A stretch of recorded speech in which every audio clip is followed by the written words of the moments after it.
Okay, from the side, you can see our setup and how we want to stay positioned when we're opening up our chest on the ball.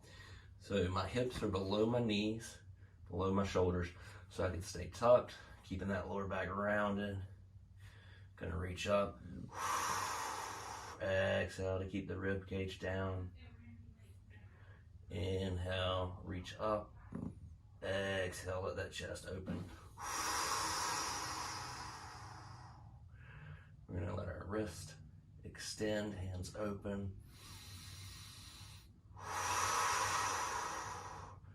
We're gonna relax our head, making sure that we're pushing into the ball with the back of the shoulders, and the neck is staying relaxed while the head is staying supported.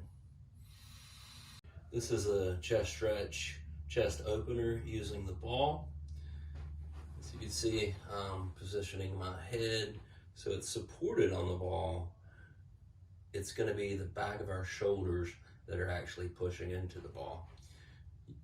My hips are going to stay lower than my knees so I can stay tucked.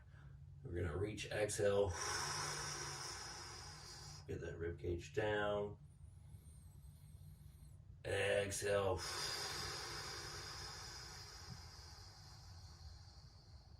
Open up that chest. And see how I open up my hands. I extend the wrist. Continue to stay tucked through the pelvis. Belt buckle coming up towards the sternum. Exhaling, helping keep the sternum and the rib cage down so that the shoulder blades have more space to come towards each other in the back. The shoulder blades fit on top of the rib cage, and if the rib cage is rounded in the back, it has more congruency to do that. Inhale through the nose.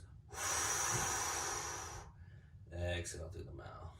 Squeezing those shoulder blades together, opening up the chest and the front of the shoulders.